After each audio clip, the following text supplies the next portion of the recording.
Hello there, welcome back to Jennie Designs with Paper. Thank you so much for stopping by my channel today.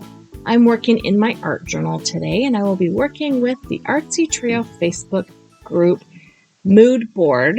This mood board was created by Gina Ahrens. It is the 18th mood board, and I will be using some of the things, but not all of the things. I have printed a copy of this mood board so that I can adhere it to the back of my page when I'm done.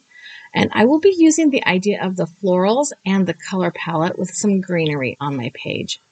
I have a piece of acrylic paint paper. It's about 5.5 by 8.5 inches. And this is a clean off sheet from another page I did. And I want to add some more blue to the background. I want the page to mostly be covered in blue.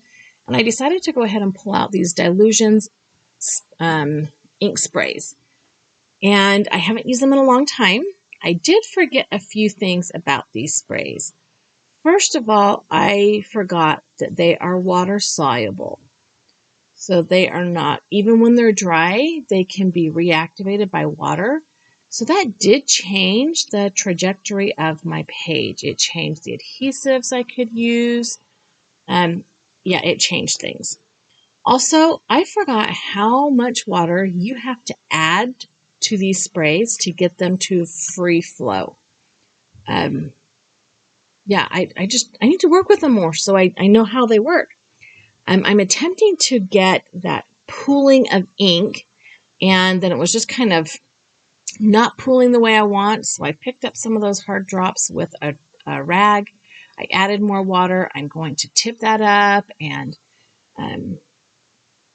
tip it in all the sides, get the ink running all the directions. I do have two different colors of blue here. One is more of a royal blue. The other one is kind of a sky blue. I did grab another piece of mixed media paper and kind of smush those together to create some of that. And this is when I realized those sprays are not soluble because all that yellow in my box is picking up and creating a little bit of green, which is fine. I don't hate it. I'm adding the darker blue now and tons of water. I am kind of keeping my page off the bottom of my spray box now, though. I usually used to have in my old spray box a stack of old newspapers, and I would just peel them up as they got dirty. And I forgot about that when I needed a new spray box. So, yeah, there's that. But it doesn't matter because it just adds to the background texture of this page. Also, I'm sorry if there's a lot of background noise going on. I've got some cleaning going on in my house today. So, yeah. I'm not the one doing the cleaning. Okay, now that I have this kind of fluid, I'm going to put that extra piece of paper over the top of it again and kind of create that smushy look to it. I'm liking that. It's not quite as textured as I wanted it to be. And I chose this paper in particularly because it does have a really textury tooth to the paper because it's for using acrylic paints. So I decided to go ahead and take it out of the spray box and dry it down, dry it back with my heat tool. I am picking up the paper and letting those ink splatters, whatever they're called, run as I'm drying the paper. And then I decided to do some traditional ink smushing. So I've pulled out this Distress Oxide, I think it's P, and I am going to just smush that down onto my desk surface. I'm going to add some water. I did contemplate adding another color, but I decided to just stick with this kind of greenish blue to get more of that aqua color in the background. I am going to add some water with my spray bottle again. And then I'm just going to smush the ink onto the front of this page. Now, I like the Distress Oxide inks because they layer well without making ugly colors, which is a non-issue because I'm only using shades of blue, colors that would blend together anyway. They does tend to leave a little bit of a chalky or cloudy tint to the surface. Totally okay with that today as well. And I'm just going to keep adding water and getting this texture picked up off of my glass work surface until I'm satisfied that I have a lot of texture that will remain after I heat set it. Now, once it is heat set, that texture does dry back. It is not nearly as in your face, but you can see there's lots of different colors of ink on my background. So I'm satisfied with the direction it's going. And now I'm pondering how I'm going to do the next part. But instead of pondering that, I decided to just go ahead and do some more ink blending. I pulled out this honeycomb stencil, and I'm going to add some of this cornflower. I think this is cornflower blue. I think it's cornflower blue. Or cobalt. It's cobalt blue because it's dark. I'm going to add some of the cobalt blue ink through the stencil all over the background, but not consistently. I'm not working in like solid image here, but I am making more than 3 or 4 different sections of ink blending. Also, I have varying shades of darkness of this ink. Sometimes I put a lot of ink on and push down really hard, and sometimes I did not.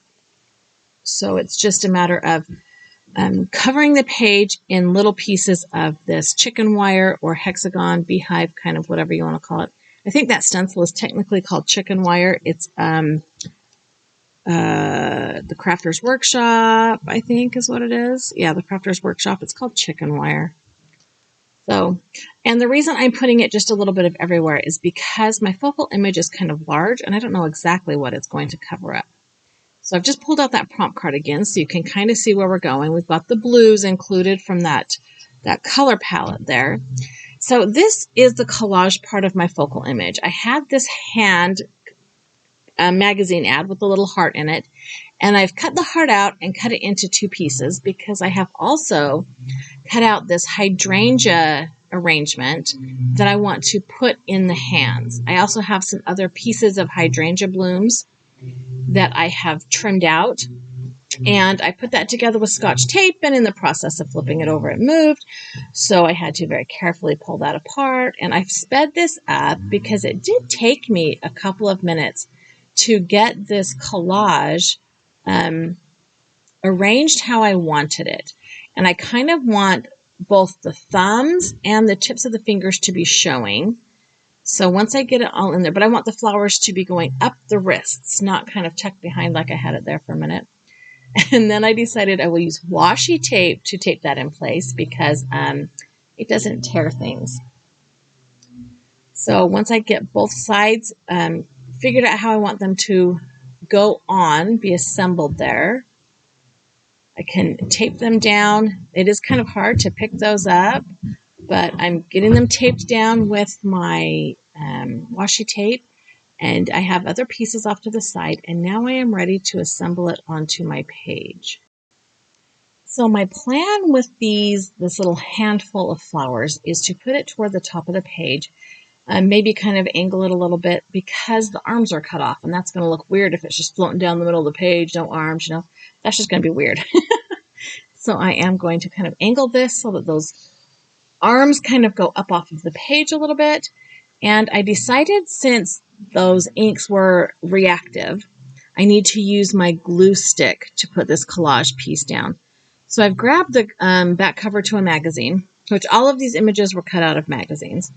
And I'm just adding some of that Yoo-hoo glue stick to the back of my focal image. It's catching the magazine cover like mad, but it's okay, it's working. And the reason I did that was because I can go off the edges with the glue stick and get glue all the way to the edge and not have a mess of glue all over my work surface, because I can just fold that piece of magazine cover in half and call it good, right? It's out of the way, it's in the garbage, it won't make a mess. So now that I have that glued all over, I am going to go ahead and arrange this on my art journal page. And it's probably not exactly how I had it to be, you know, in a minute ago, but it's okay. It's still working.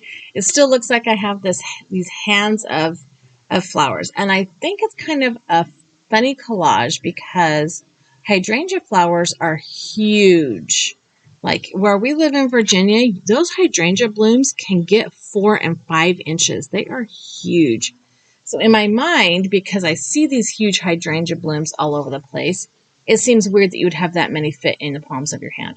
So I don't know, it probably doesn't seem that funny if you're not familiar with gigantic hydrangea blossoms or blooms, but to me it's funny.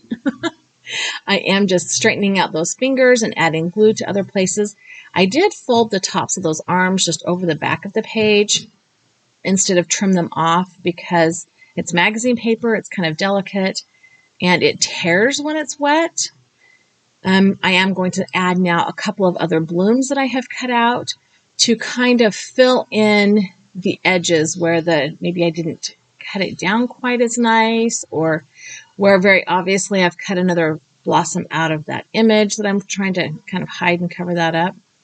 So I'm going to add a little bit more glue stick, and that stylus pen just keeps rolling right across my desk. It was driving me kind of nuts, which is hilarious because I have a whole tool caddy over on my left. I could have just picked it up and put it in, but why would I do that when I can just keep fighting with it? Okay, anyway, I'm going to add this purple, pinkish, bluish blossom hydrangea head over here on the top up here a little bit. And then I have another pink one that has some greenery still attached to it that I'm going to put over there as well to kind of fix those trimmed out edges, because it's, a magazine spread. Sometimes the pictures go off the edge because that makes it look awesome, but it doesn't make for good fussy cutting. So now when I put this here, you can't tell that top blossom had half of it cut off, or okay, not half of it, had the edge of it cut off. I do have another pile of blossoms on my desktop still, but first I want to add my quote. And the quote I chose is, "Breathe, darling. This is just a chapter. It is not your whole story." And it is attributed to S.C. Laurie. It is not the quote I originally had planned for today, but this morning it felt like I needed to change direction and go with less of a snarky, more of a "you got this" kind of quote. We had a little bit of trauma crisis in our family this week, and it felt like I needed to not do snarky. I needed to do something a little bit more uplifting, a little bit more more helpful. Not that my family is not fluent in sarcasm and snark, but it really was not the greatest of weeks. So we're just going to go with something a little bit more helpful, a little bit more uplifting. And I need to remind myself more often that the thing that's happening right now, like, I get wrapped up in the thing. And especially when I'm talking about my children and their things and their hards, the things that are hard for them, I get wrapped up in it. And I need to remember that this is just a part of life, not the whole of life. And as my kids get older and I'm running out of the baby years, like my youngest is 10 and a half, the hard things change. So I like this quote. It's just a chapter, not the whole story. I am going to take another one of these yellowish hydrangea blooms and put it down here on the bottom right-hand corner, just to kind of continue that diagonal flow of florals that I have going on this page, which was kind of sort of accidental. Since I didn't know exactly where I was putting that handful of hydrangeas, I didn't know it was going to be accidental. I have a piece of 6-inch pattern paper that's kind of a bluish pattern. It's kind of an aqua pattern. It's some mandalas and things like that, flowers on the back. I'm going to adhere to the back of my page in order to cover up that mess that's on the back because, I glued over those magazine pieces, or I just folded over those magazine edge pieces, and there's lots of spray ink on the back, and that's not the prettiest combination or the prettiest sight you want to see. Although, to be fair, that's not ugly. The yellows and the greens and the blues look kind of nice together. However, I am going to add the pattern paper to the back of my art journal page to clean it up and make it look nice. I'm just using my ATG adhesive, double-sided adhesive right along the edges and then down the middle. And at first I thought I would be clever and try and line this up right in the bottom corner. And then I thought, don't do that. Don't even try to do that, because I'm not going to get it on straight. There's no reason to do that to myself when I can just trim this off. So that's what I did. I put this down.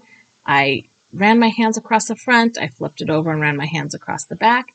And then off camera, I kind of played with it a little bit more to make sure that it was nice and adhered. And then I pulled out my Fiskars wire guided trimmer, and I'm going to go ahead and trim that off.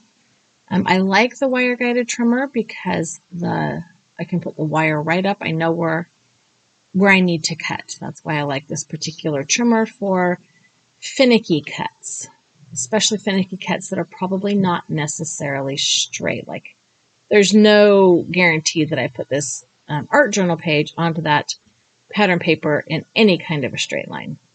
All right. I do want to darken up the edges a little bit. I've talked about this before, how having a frame around of some kind, of any kind, on your art journal page, kind of, when you look at it, that border tells your brain, hey, look inside. It creates the direction of looking that you're supposed to have with this particular piece of artwork or collage or whatever it is you want to call it. I call it artwork. It's collage art, right? You don't have to draw the things to make them look fun, because I don't draw the things. I use that same archival cobalt colored ink, and now I'm going to adhere the prompt card to the back of my art journal page, and my art journal page will be finished. This was a rather simple page, especially because of the sprays I used in the beginning, because they were not waterproof. When they're dry, I had to be careful what I used on top. So it changed things, but not really. Like, it's shinier than I want it to be. I would have liked to use matte medium, but whatever. So here is my art journal page. I hope you enjoyed this video. I had fun making this page. I have a couple of other pages here, or videos here rather, oh my goodness, that I think you might like, as well as a subscribe button. If you haven't subscribed already, I would love it if you did. Leave me a comment down below, give me a thumbs up, and have a really great day.